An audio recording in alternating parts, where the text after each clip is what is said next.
Amazing World of Kreskin, show number K53, recording date January 30th, 73, plate ATBA, VTR AWK53-A, AWK53-B, producer Richard Reed, director Bill McKee.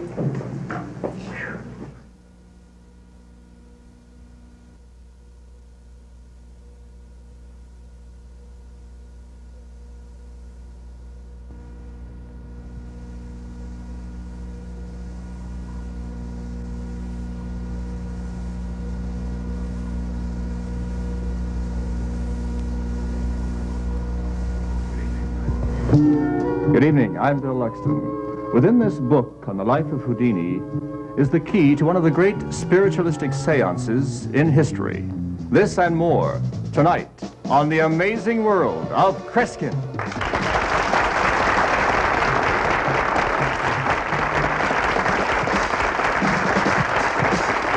Now here is Kreskin!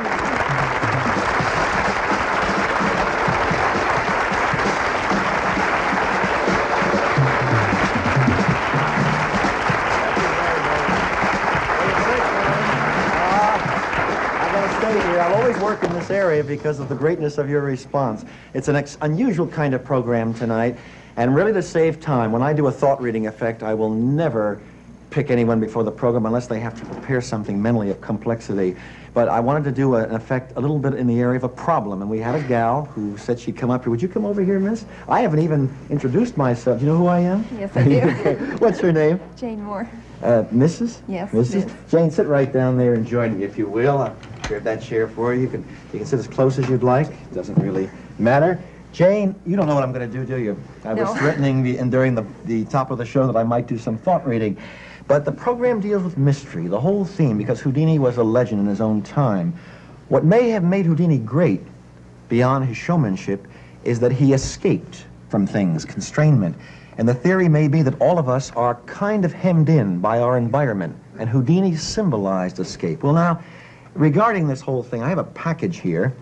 It's a miniature mailbag, which is very appropriate to later on in my program, and inside we have a tube, which used to be used a great deal for putting film in. Now it's locked. In fact, your first name is what again? Jane. Jane? Yes. Would you do me a favor, Jane, and just take it and unlock? There's no way, you can examine it, there's no way of getting inside the tube right now, is there, without unlocking it? Well, no. She's trying. Unlock it, if you will. Let's get the tube close up. Here, I'll hold the lock for you. Put it inside and turn it, if you will. It's a very small tube, but again, film would be... There, we snap the lock. You can pull the key out of the padlock if you want. Take the bolt out. There's a bolt through this. Matter of fact, this duplicates one of Houdini's great effects, which was a milk can escape, where he was put in a giant milk can and was able to extricate himself. The principle is very similar. Now, if I can get it out of this was not meant to have anything but film in it. Would you pull out the contents of that? You'll notice it is a handkerchief. Matter of fact, I'll tell you what I'd like to do. I was going to have a pad here, and I was going to have a marking pencil, but I kind of forgot. Maybe someone can toss me a marking pencil real quick, because what I want you to do is to place across that some initials. I don't know what I do with this gentleman here, Louis. Louis is our floor manager, has been a great help through the years, and he came at the right time. Take that in your hand and just place your initial, or one of them. That's going to fit. It's going to go. There we are. That's right. You got it? You want to put one other letter of the alphabet, lest anyone think that I planned that you would write that down. It doesn't have to be your letter, and that is not your letter, is it? No, it isn't. You just put a D there. You can put the top on if you will. Maybe I can help you by starting to stuff this in. Matter of fact, do me a favor if you want. Push it all the way in. Just put it inside. We're trying to keep this on camera all the way. Now, it's a pretty tight fit because it's a very tight tube, and it's kind of hard to get the whole thing in. Maybe you can put the top on, please. Try to hold this on camera and put the bolt all the way through, if you will. All the way. And then would you put the lock on? My gosh, you never thought you'd be locking anything quite in this way, did you? Make sure it's snapped shut. Get it on. Is it secure? And don't snap it shut until it's totally secure. Okay. All right, and then you can do it. Now, is that secure? Can we have that on camera? Is that totally secure? Yes, it is. The bolt is in there. There's a reason why I had you autograph the silk.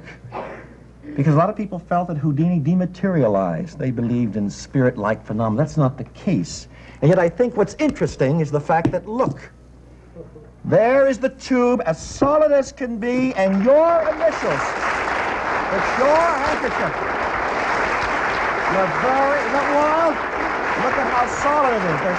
Take it in your hand. There's absolutely no opening. And folks, we will be back. We'll be back in a very few seconds. Join us.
My special guest is a dear friend.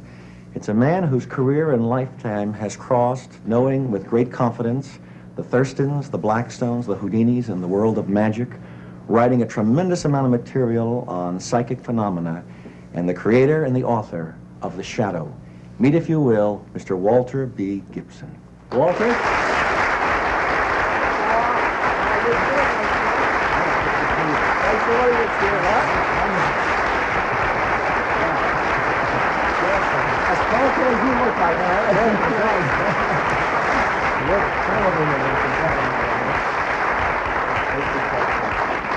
Oh, Walter, I have dreamt of having you on. I have postponed this particular program dealing with Houdini because I wanted you to be on. You wrote how many, of course you all remember, Who Knows What Evil Lurks in the Hearts of Men. How many shadow novels did you write, Walter? 283.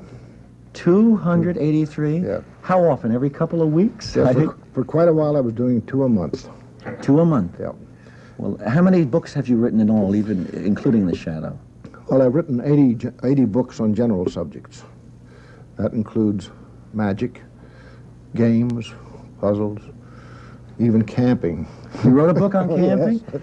Yes. And then taking all the books, it would be how many, would you say, roughly, if you had to guess? How many books in all? Well, I'd say 80 books, and then the shadows I'm counting as a separate item, 283. Well, added up, that's 363. And you were very close to Thurston and Blackstone and Houdini. You know, in fact, I wanted to ask you, I never saw Thurston. He died just a few months before I was born. And my father, who knows nothing about magic and has chosen to know nothing except as a layman, always thought of him as one of the great magicians. Is there something that you could describe to us that would capture the mystery of his show, some illusion or effect that he did? Well, he did one thing that I thought made a wonderful showman, a wonderful piece of showmanship, really dramatic acting. How he turned a very good trick that the audience couldn't fully appreciate into something really remarkable. He had an illusion called iasia. An illusion, of course, you know, in the magical parlance, we mean a large cabinet or something that people can vanish from.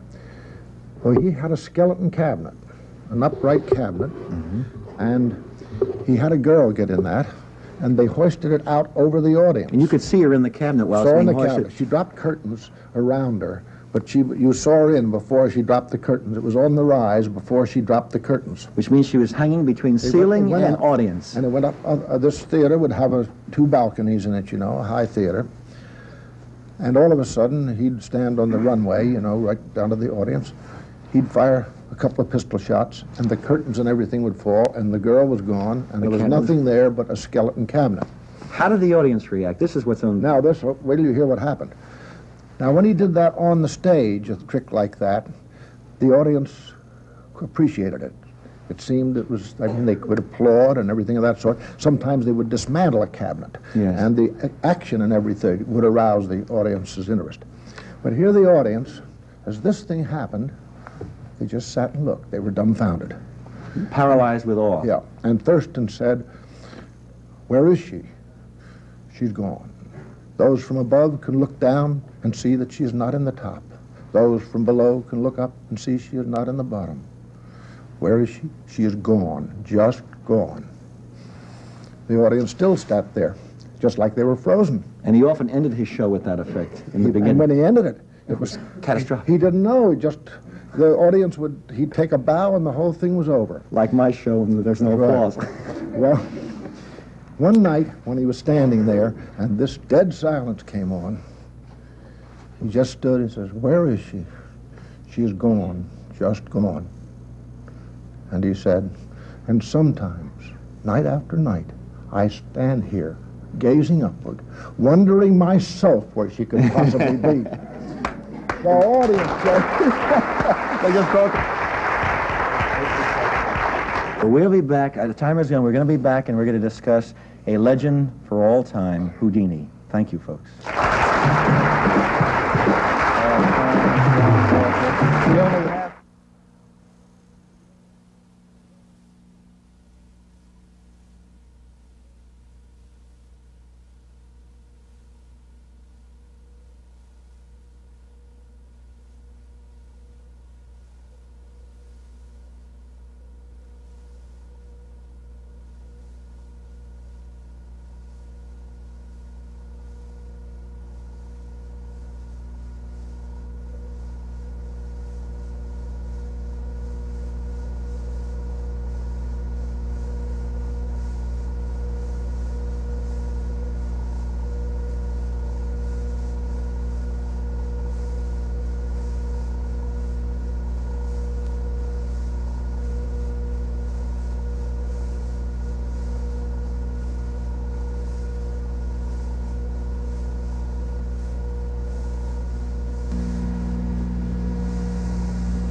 Walter, how did Houdini become so interested in spiritualism? Because half of his life was almost a passionate expose of the fake mediums, wasn't it?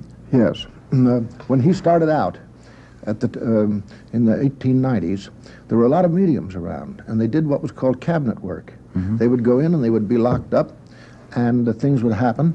Ghosts would appear from the cabinet, and when they open it again, there was the medium still tied or locked as it was. Well, Houdini learned those secrets, but he didn't want to be a medium. He knew that those particular mediums were fakes. And what they would do to people's lives and so forth. So Houdini got the idea of going in cabinets and being locked and then coming out free of the shackles and so forth. Yes, yes. Well, that really nonplussed him.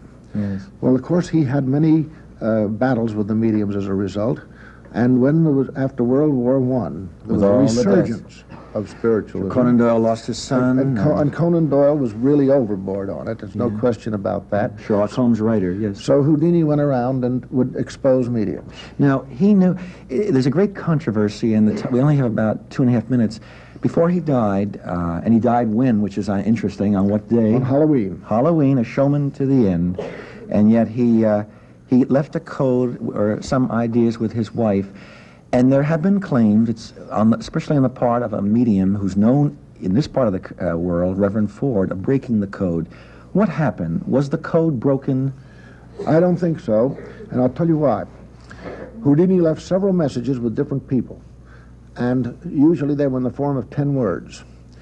And one night, Ford, or one of his meetings, spoke in what he claimed was a voice of a control. Fletcher. Yes, and said that he had a message for Bessie Houdini, Houdini's wife, and he gave these 10 words. And she was contacted and said those were the 10 words that Houdini had left her. So they claimed that the message had come from Houdini. Now, actually, those 10 words were 10 words that they used in a mind-reading act. And the interesting and they were in that book. And the interesting thing about this is that the book came out Before this happened. 1 year earlier, and I've kept this. It's now today a collector's item. On page 105 right. are the 10 words that are here. Now, Walter, what about a little bit of the intrigue? Because she sent a telegram to Winchell that Ford had broken it, and then there was a denial, and Ford was excommunicated from his church. Oh, yes, well, that would be, getting into that would be very difficult. Too much detail about it, but the crux of it, I think, is this, that Ford could very readily have read the book and said, I'll take a chance on those 10 words, because even if they hadn't been her 10 code words, that would have been a remarkable thing, and he could get out of that, and it just happened that they were.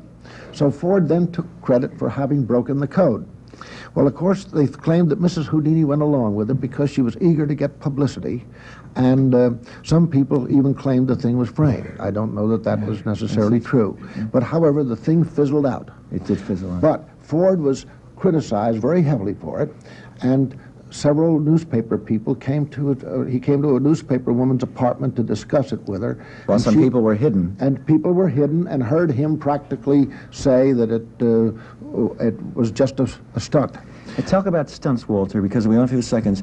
Here's the man who Bishop Pike at one point implied had communicated with his deceased son, and yet I was called in to see the film here in Canada, and it was not impressive because Pike was so upset he was given more information in his reaction. But would you tell one little anecdote in about 10 seconds as to one of the areas in which Ford held a seance, which was not on ground, but over a city? Oh, yes. He had believers, and they were really hanging over from the time, when they thought that there was a spirit world about 3 or 4 miles up before airplanes were flying that high. They thought it was about 50 miles up.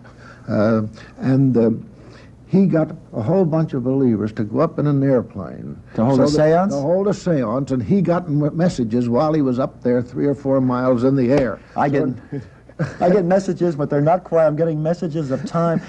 Walter B. Gibson, it is one of the thrills of my life to have you here, and you are a legend in your own time. I'd like to have you back in the future. Please stay here, Walter. We'll be back in just a few seconds. Thank you. Oh, Walter.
Gentlemen, come over here. These are security men, and your name is? Brian Gamble. Brian, where do you work? I work for National Protective Service. Yes, and you are Dale, because I met you before, and you work for? Right, same people. CJOH? Okay. Nice to have. Bill, I'm going to give you my glasses. The only problem without glasses is I suffer from a condition called blindness, and I can't really see a thing. I'm going to now duplicate an effect that was made famous in the area of escapery, and certainly, in some respects, duplicated the conditions that Houdini would often work under.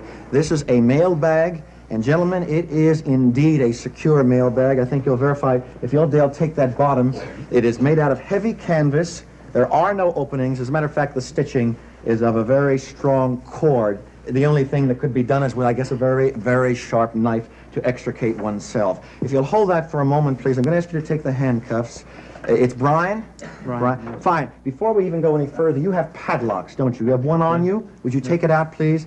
This is a bar, which, if I may explain, gentlemen, could lock me in here so that no one could get out. You just move the bar, the kind of steel bar that would be used to... You see how I'm doing this? You understand, Dale and Brian? Yes. It'd become impossible unless I, according to Conan Doyle, when he theorized about how Houdini did these things, unless I dematerialize and I don't go in that direction. We'll put one of the padlocks on, if you will, put it through the bar, and snap it shut. We're going to have some tape, but I don't think we even have... Someone will go back to my dressing area and get the masking tape. When I am inside, would you put tape over this, a piece of tape, because I will be inside the bag. Yeah. And actually, with that in mind, it will be impossible for me to break through. May I have that very, very quickly? Thank you, Bill. Matter of fact, you can put that over. I can have the whole reel of tape because they will need it later on also. Now, lay this here for now before you put the other one on. Would you place the handcuffs on me, please? You can push them all the way through. Just push them through. These are American handcuffs. They're legitimate handcuffs. My brother, being a law enforcement officer, verified that. And maybe you can place one of my hands in it. I'll just put my wrist inside and the other wrist in as well. And I want to tell you, nobody knows what it feels like to be handcuffed until they are. And I hope this is the only time in my life when it will be necessary. This is, if anyone's looking in, I'm not being taken away. Oh, that was an interesting... That's all right, my friend. The color is the lack of blood. Now, if you will, you have the key there. Would you put some one of the pieces of tape over each hole? Tear one, just tear part of that piece off. Place it over that one, if you will. And one there. And why don't you take a marking pencil, if you will, that there, please. And just pull the end off. Be right here. Pull that top off. Right there, where I marked my finger, you can mark the tape with any initial. My finger is marked so that there's no exchange. The initials are X. Obviously, you just came over from the country. All right. Would you now place the bag here so I can climb into it? Open it, if you will, so that I can step down. Unless I step to the bottom, I'll tend to fall over. This is really, in many respects, paralyzing because of the heat. And I am truly locked in here. You'll take the bar, you have the other padlock, and when I am inside, I'll ask you to put it through, if you will, please. Or let me kneel rather than having you take me over. And then, gentlemen, you go on from there. The cabinet will then be closed at your own disposal, please, if you will, whenever you're ready. And Bill Luxton will then time things, because I will give myself 4 minutes, 30 seconds, Bill. Did you hear that, Bill? I did. 4 minutes, 30 seconds. All right, continue, gentlemen, whenever you're ready.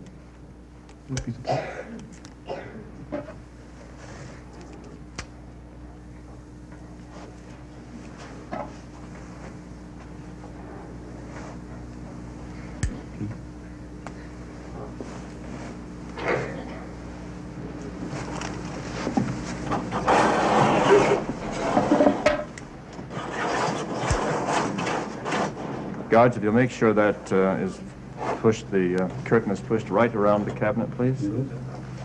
Completely? Yes. All right. I'm starting the clock now, Kreskin. 5 seconds have elapsed.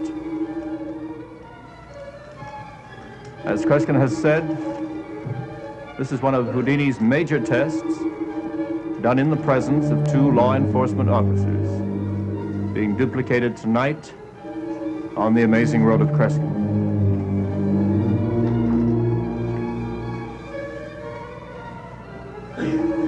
30 seconds. And of course, Houdini did not have to contend with the heat of a television studio. And in our walkthrough this afternoon, for camera purposes, Kreskin found that bag incredibly hot, unbearably so.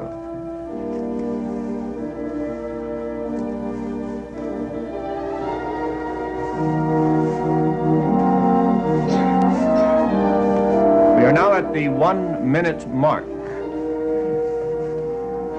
Remember that the locks are on the outside and are sealed. Kreskin is handcuffed. They too are sealed and initialed.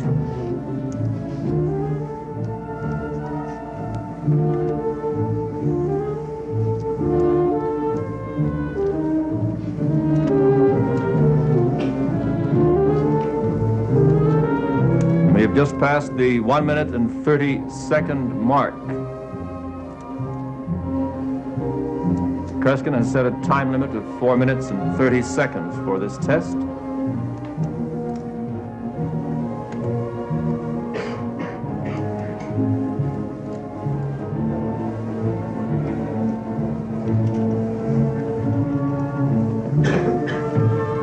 The locks, incidentally, supplied from an outside source. 2 minutes and 5 seconds.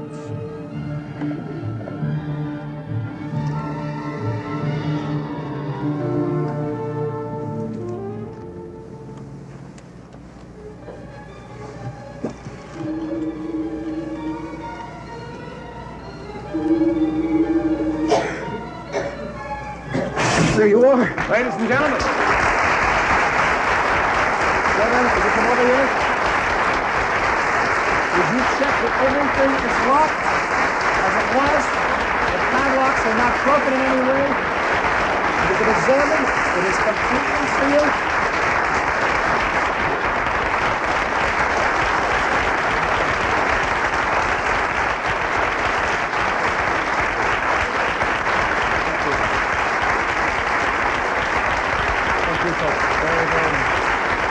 Ladies and gentlemen, may I just say this? I'm known as a mentalist, not an escape artist, and I do not believe in reincarnation. So if I may give you the last phrase, the last sentence of an introduction that Walter B. Gibson once wrote on Houdini's work. He said, there is only one Houdini, and he is gone. Be the good Lord willing, I'll see you again next week. Goodbye, everybody.